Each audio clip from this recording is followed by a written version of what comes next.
Okay, listen to here. So ఈరోజు ఎన్నో ప్రశ్న మనకు? ఐదవ ప్రశ్న. ఏంటిది ఐదవ ప్రశ్న? Write experimental procedure to study the images formed by concave mirror. Concave mirror తోటి ఇమేజెస్ ఏ విధంగా ఫామ్ అవుతున్నవి, వాటి యొక్క ప్రాపర్టీస్ ఏంటివి అనేది కూడా నిన్నటి క్వశ్చన్లో రాసినాం మనం. ఇప్పుడు మనము అది ఎక్స్పెరిమెంటల్ ప్రొసీజర్ ద్వారా చూపెట్టాలి. ఆబ్జెక్ట్ని ఎక్కడెక్కడ పెడతాము? ఫస్ట్ ఎక్కడ పెట్టాలి? ఇన్ఫినిట్ డిస్టెన్స్ దగ్గర పెట్టాలి. పెట్టి ఇమేజ్ ఎక్కడ వస్తుందో చూడాలి. తర్వాత outside of centre of curvature. రాస్తున్నారు కదా exam, boards of eight. Outside of centre of curvature. తర్వాత ఎక్కడ పెట్టాలి? సెంటర్ ఆఫ్ కర్వేచర్. సెంటర్ ఆఫ్ కర్వేచర్కి ఫోకస్కి మధ్యలో పెట్టాలి. తర్వాత ఫోకస్ దగ్గర. తర్వాత ఫోకస్కి గోల్కి మధ్యలో ఆబ్జెక్ట్ని పెట్టి ఇమేజెస్ ఎట్లా వస్తాయి అనే విషయాన్ని మనము అబ్జర్వ్ చేసినాం. సో ఇప్పుడు మనకు ఒకటి ఏం చేసినాడు అని అంటే, ఒక కాన్కేవ్ వాట్ మిర్రర్ ఇచ్చినాడు. This is the what concave mirror. ఇది కాన్కేవ్ మిర్రర్. ఇన్సైడ్ ఎట్లా ఉంది మనకు? Reflecting surface. Inside reflecting surface ఉంది. సో కాన్కేవ్ మిర్రర్ ఇచ్చినాడు. ఈ కాన్కేవ్ మిర్రర్ ఇచ్చి దీంతో మనం ఏం చేయమన్నాడు? ఆబ్జెక్ట్ని డిఫరెంట్ ప్లేస్లో పెట్టి ఇమేజ్ యొక్క ప్రాపర్టీస్ రాయమన్నాడు. ఇమేజ్ ఎక్కడెక్కడ వస్తుందో ఎక్స్పెరిమెంటల్ ప్రొసీజర్ రాయమన్నాడు. మనకి ఎక్స్పెరిమెంట్ చేయాలంటే ఏమేం కావాలి అని అంటే, ఫస్ట్ ఆపరేటర్స్ కావాలి. ఓకేనా? ల్యాబ్ యాక్టివిటీ రాస్తున్నారు కదా. సో ఆపరేటర్స్లో ఫస్ట్ ఏంటిది? స్కేల్. తర్వాత ఏం కావాలి? వి స్టాండ్ అంటాం దీన్ని. తర్వాత మనకి ఇంకోటి ఏం కావాలి? Concave mirror. ఓకేనా? ఈ మిర్రర్ ద్వారా వచ్చే మనం ఇమేజ్ని పట్టడానికి ఒక స్క్రీన్ కావాలి. Nothing but paper we can use. కానీ ఇక్కడ స్క్రీన్ అని రాస్తున్నాం. స్క్రీన్ని యూజ్ చేస్తాం. ఆ తర్వాత ఏం కావాలి? క్యాండిల్ కావాలి. ఎందుకంటే మనకు ఆబ్జెక్ట్ కావాలి కదా. క్యాండిల్ అయితే క్యాండిల్ యొక్క ఇమేజ్ ఎట్లా ఫామ్ అవుతుందని మనము చూడడం జరుగుతుంది. ఓకేనా? సో ఇవి మనకు అవసరమైతే scale, we start, concave mirror, screen and candle. First ఈ ఒకవేళ కనుక దీని ఫోకల్ లెంత్ కనుక ఇస్తే ఓకే. దీని ఫోకల్ లెంత్ ఎంత ఉందంటే ఎఫ్ ఎక్కడ ఉంది కనుక ఇస్తే ఓకే. ఇవ్వకపోతే మనం ఫోకల్ లెంత్ కూడా ఫైండ్ అవుట్ చేయాలి. ఫోకల్ లెంత్ని ఎట్లా ఫైండ్ అవుట్ చేస్తాము? How will find out focal length? ఇది ఏదైతే మన కాన్కేవ్ మిర్రర్ ఉంది కదా, ఈ కాన్కేవ్ మిర్రర్కి చాలా దూరంగా మనం ఏం చేయాలి? ఆబ్జెక్ట్ని పెట్టాలి. లేదా అదే ఆ కాన్కేవ్ మిర్రర్ను దూరంగా ఉన్న, మన కిటికీ నుంచి చూస్తే దూరంగా ఉన్న వస్తువు కనబడుతుంది కదా, మనకు అక్కడ ఏం కనబడుతుంది? వాటర్ ట్యాంక్ కనబడుతుంది. ఆ వాటర్ ట్యాంక్ మీద కనుక పెడితే అక్కడ నుంచి వచ్చే వాటర్ ట్యాంక్ యొక్క ఇమేజ్, అక్కడ నుంచి వచ్చే రేస్ దీని మీద పడతాయి కదా, పడి రిఫ్లెక్ట్ అవుతాయి. రిఫ్లెక్ట్ అయ్యి మనం పేపర్ పెట్టుకుంటే ఇట్లా పేపర్ని జరుపుతూ ఉంటే ఏదో ఒక ప్లేస్లో దాని కరెక్ట్ ఇమేజ్ వస్తుంది. ఆ ప్లేస్ ఏమవుతుంది? ఫోకల్ లెంత్ అవుతుంది. ఎందుకు అవుతుందో చెప్తారా? whenever object is placed at infinite distance, rays are what travels, incident rays are travels so parallel to the principal axis. Principal axis కి parallel గా వస్తాయి. కాబట్టి parallel గా వచ్చే rays after reflection they goes to the focus. అట్లా మనకు focus అనేది తెలుస్తుంది. కాబట్టి మనకి ఈ ఎక్స్పెరిమెంట్ లో ఏం చేస్తున్నానంటే, I'm placing what candle at what large distance, nothing but infinite అంటాము. లార్జ్ డిస్టెన్స్ దగ్గర పెడితే so rays are what coming like this.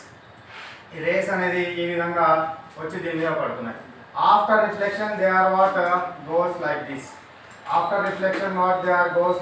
That means what they are goes to the focus. నాకు ఇప్పుడు ఎఫ్ తెలిసింది. ఏం తెలిసింది? ఎఫ్ తెలిసింది. ఇక్కడ నుంచి ఇక్కడికి ఉన్న డిస్టెన్స్ ఏమంటారు? ఫోకల్ లెంత్ ఎఫ్ అంటారు. ఫోకల్ లెంత్ ఎఫ్ అని అనడం జరుగుతుంది. ఇప్పుడు నాకు ఇక్కడ నుంచి దీనికి డబుల్, అంటే ఇక్కడ నుంచి ఇక్కడికి ఎంత ఉందో మళ్ళీ ఇక్కడికి ఉన్న డిస్టెన్స్ ఏమవుతుంది? సెంటర్ ఆఫ్ కర్వేచర్ అవుతుంది. Because centre of curvature, that means what distance between the pole and centre of curvature is radius of curvature. Radius of curvature is equal to 2 into focal length. Radius of curvature is equal to 2 into focal length. నాకు ఇప్పుడు centre of curvature ఏందో తెలిసింది, focus ఏందో తెలిసింది, radius of curvature కూడా తెలిసింది, are కూడా తెలిసింది. ఓకేనా? ఇప్పుడు ఫస్ట్ నాకు ఇది ఇవ్వగానే కాన్కేవ్ మిర్రర్ ఇచ్చినాడు. ఇచ్చి ఫోకల్ లెంత్ ఇస్తేనేమో ఇచ్చిన డిస్టెన్స్ బట్టి గుర్తుపట్టాలి. ఇవ్వకపోతే this what concave mirror is what placed what far away distance object. Far away distance గా పెట్టి చాలా దూరంగా ఉన్న ఆబ్జెక్ట్ ముందు కనుక పెడితే rays are what reflected, those reflected rays are goes through the focus. కాబట్టి ఫోకస్ అనేది తెలుస్తుంది. ఇప్పుడు తెలిసిన తర్వాత ఆబ్జెక్ట్ని ఎక్కడెక్కడ పెట్టాలో చెప్పండి. ఇన్ఫినిటీ దగ్గర పెడితే ఎక్కడ వచ్చింది, ఫోకస్ దగ్గర వచ్చింది. ఇప్పుడు ఎక్కడ పెట్టాలి, సెంటర్ ఆఫ్ కర్వేచర్ కి బయట పెట్టాలి. So out side of centre of curvature, out side of centre of curvature దగ్గర పెడితే నాకు ఇమేజ్ ఎక్కడ వస్తుందో చెప్తారా, ఇమేజ్ ఎక్కడ వస్తుందో చెప్తారా, out side of centre of curvature, out side of centre of curvature దగ్గర పెడితే నాకు ఏమొస్తుంది, ఇట్లా రేస్ అనేటివి ఇట్లా వస్తాయి కదా. వచ్చిన తర్వాత ఇప్పుడు నాకు ఇమేజ్ అనేది ఎక్కడ వస్తుంది, మీకు ఆల్రెడీ ఏం చెప్పినా నేను, అదే మీకు చెప్పిన విషయం ఏంటంటే సికి అవల కనుక ఉంటే సికి ఎఫ్కి మధ్యలో వస్తుంది అనేది మనము క్యారెక్టరిస్టిక్స్ లో రాసినాం. ఇప్పుడు నాకు ఇక్కడ ఆబ్జెక్ట్ పెట్టినారు కాబట్టి ఇక్కడ కనుక మీరు స్క్రీన్ కనుక ఇక్కడ కనుక తెరని కనుక ఉపయోగిస్తే, స్క్రీన్ కనుక ఉపయోగిస్తే ఈ స్క్రీన్ మీద పేపర్ మీద ఏమవుతుంది, నీకు రివర్స్ లో ఏమవుతుంది, ఇమేజ్ అనేది ఫామ్ అవడం జరుగుతుంది, ఇమేజ్ అనేది ఫామ్ అవడం జరుగుతుంది. కాబట్టి ఇప్పుడు మీరు ఇమేజ్ క్యారెక్టరిస్టిక్స్ రాసేటప్పుడు ఫస్ట్ పాయింట్ ఏం రాస్తారు, దీనికి టాబ్లర్ ఫామ్ లో రాయండి. టాబ్లర్ ఫామ్ లో ఏం రాస్తాము, object is placed at infinity. తర్వాత రాద్దాం, అది ఫస్ట్ ప్రొసీజర్ రాయండి. ప్రొసీజర్ రాద్దాం, ప్రొసీజర్ రాసినాక అది రాద్దాం. సో ప్రొసీజర్, ప్రొసీజర్ ఏం చేయాలి, first point take given concave mirror, take given concave mirror and place it upon V stand కదా. కాన్కేవ్ మిర్రర్ తీసుకొచ్చినాము, తీసుకొచ్చి V స్టాండ్ మీద పెట్టినాం. పెట్టినాక ఇప్పుడు సెకండ్ పాయింట్ ఏంటి, ఈ V స్టాండ్ నుంచి డిస్టెన్సెస్ గీయాలి. So take a meter scale and identify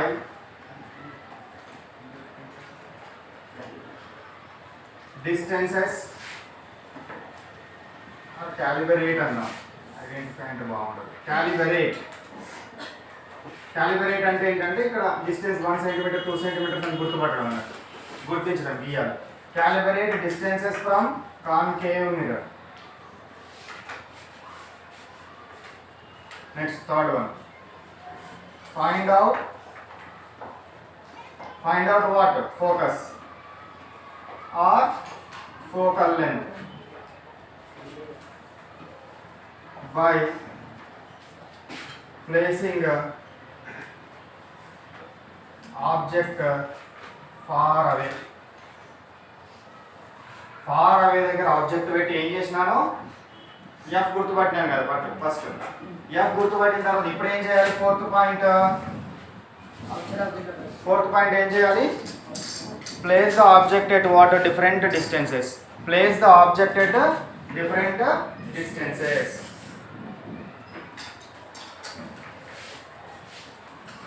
object at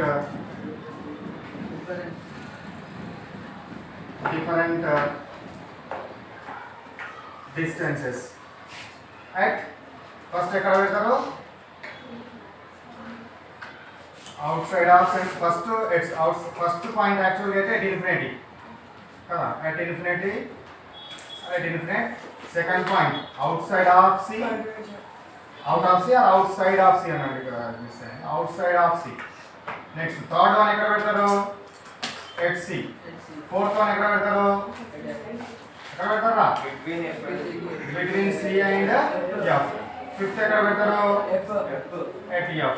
sixth point ఎక్కడ పెడతారు, at P అండ్ F. అంతేనా, చాలా దూరంలో C కి బయట, C దగ్గర, C కి F కి మధ్యలో, F దగ్గర, F కి P కి మధ్యలో, అన్నిటి దగ్గర పెట్టి ఏం చేయాలి, place the object at different distances at these places and observe the image, then write observations in following table. Following table అనేది చాలా ఈజీ. నిన్న ఏది రాసినారో నిన్న ఎగ్జామ్ లో ఏది రాసినారో సేమ్ అదే రాయాలి కింద పాయింట్స్. ఏం చేయాలి? సీరియల్ నెంబర్, తర్వాత ఎక్కడెక్కడ పెట్టినామనేది పాయింట్స్, తర్వాత ఇమేజ్ ఎక్కడ ఫామ్ అయింది, ఇమేజ్ క్యారెక్టరిస్టిక్స్ రాస్తే సరిపోతుంది. సో అది కూడా రాద్దాం మనము. So before that copy. అర్థమైందా ప్రొసీజర్ ఏందో? ఆబ్జెక్ట్ ఎక్కడ పెట్టి ఆబ్జెక్ట్ ఫస్ట్ ఆబ్జెక్ట్ యూజ్ చేసి ఎఫ్ ని ఫైండ్ అవుట్ చేయాలి. ఎఫ్ ని ఫైండ్ అవుట్ చేయడానికి object is placed at infinite distance. So the image wear the image is formed that is nothing but the focus. First point. Second point ఏం చేయాలి? Second point place object at different distances and observe the images what you are observed write down in a tabular form. ఓకేనా?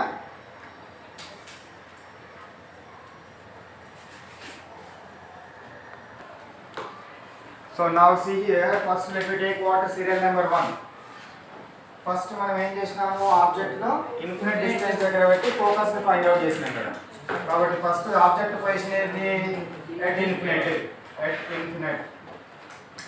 Infinite దగ్గర పెడితే image ఎక్కడ వస్తుంది? At focus. At focus. Very good. So రియలా వర్చువలా? Real. ఏమొస్తుంది? Real. అన్ని real. ఒకటే ఓన్లీ ఒకటే virtual. Real. enlarged or diminished? Diminished. Point image వస్తుంది కదా, పాయింట్ సైజ్ ఇమేజ్ వస్తుంది కాబట్టి diminished. తర్వాత ఎరెక్టెడ్ ఆ ఇన్వర్టెడ్ ఆ? ఇన్వర్టెడ్. అన్ని ఇన్వర్టెడ్, ఒక్కటి మాత్రమే ఎరెక్టెడ్ కదా. నెక్స్ట్ లైన్ వేసేయండి. After that watt second point ఎక్కడ పెట్టాలి? outside of C. outside of C. C కి ఆవల పెట్టాలి. C కి ఆవల పెడితే ఎక్కడ వస్తుంది? ఎక్కడ వస్తుందిరా? Between C and F. C కి F కి మధ్యలో వస్తుంది. సో రియల్ ఆ వర్చువల్ ఆ? రియల్. ఇన్వర్టెడ్ ఇమేజ్ వస్తుంది కదా, రియల్. డిమినిష్డ్ ఆ ఎన్లార్జ్డ్ ఆ? డిమినిష్డ్. ఇన్వర్టెడ్ ఆ రియల్? ఇన్వర్టెడ్ ఆ ఎరెక్టెడ్ ఆ? Inverted. Next third one at C. C దగ్గర పెడితే ఎక్కడ వస్తుంది? ఎట్ సి దగ్గరనే వస్తుంది. సి దగ్గర ఆబ్జెక్ట్ పెట్టినప్పుడు ఇమేజ్ కూడా ఎక్కడ వస్తుందిరా? సి దగ్గరనే వస్తుంది. రియల్ ఆ వర్చువల్ ఆ? రియల్. డిమినిష్డ్ ఆ ఎన్లార్జ్డ్ ఆ? దొంగలు ఇక్కడ సేమ్ సైజ్. సేమ్ సైజ్ వస్తుంది. ఏమొస్తుందిరా? Same size. ఇన్వర్టెడ్ ఆ? ఇక్కడ రియల్ రాసినట్టు కంపల్సరీ ఇన్వర్టెడ్ రాయాలి, అంతేనా? మన అబ్జర్వేషన్ కూడా మీరు ఇన్వర్టెడ్ అని అబ్జర్వ్ చేసినారు కదా. నెక్స్ట్ ఫోర్త్ పాయింట్ ఎక్కడ? C and F. C and F లో పెడితే ఎక్కడ వస్తుందా? ఆల్రెడీ సి వచ్చింది కదా. Outside of centre of curvature. Outside of C అని రాస్తున్నాను. సెంటర్ ఆఫ్ కర్వేచర్ పెద్ద రాయాలి. రియల్ ఆ వర్చువల్ ఆ? రియల్. సేమ్ సైజ్ దా? డిమినిష్డ్ దా? ఎన్లార్జ్డ్. ఇన్వర్టెడ్ ఆ? ఇన్వర్టెడ్. ఓకేనా? Next fifth point at F. F దగ్గర పెడితే ఎక్కడ వస్తుందిరా? ఇన్ఫినిట్ దగ్గర వస్తుంది, అంతేనా? రియల్ ఆ వర్చువల్ ఆ? రియల్. ఎన్లార్జ్ కదా, ఇన్ఫినిట్ దగ్గర వస్తే చాలా పెద్ద అవుతుంది. Inverted.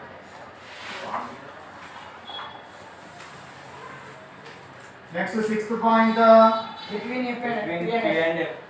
P and F. P కి F కి మధ్యలో పెడితే ఎక్కడ వస్తుంది? Back side, behind the mirror. Behind the mirror. Virtual. ఇది ఒకటే వర్చువల్ కదా, ఎందుకంటే మనం స్క్రీన్ మీద పట్టలేము. Next enlarged. ఇది ఎరెక్టెడ్. ఓకే. ఈ పాయింట్స్ రాస్తే మనకు 4 మార్క్స్ కి 4 మార్క్స్ వస్తాయి. ఓకే. ఈ సంవత్సరం మాత్రం 8 మార్క్స్ వస్తాయి. 8 మార్క్స్ క్వశ్చన్ గా మార్చారు 4 ని. ఎవ్రీ ఇయర్ మాత్రం 4 మార్క్స్ క్వశ్చన్ గా ఉంటుంది. ఇది చాలా చాలా చాలా ఇంపార్టెంట్ క్వశ్చన్. ఈ లెసన్ మొత్తంలోకెల్లా ఇంపార్టెంట్ క్వశ్చన్. ఓకేనా?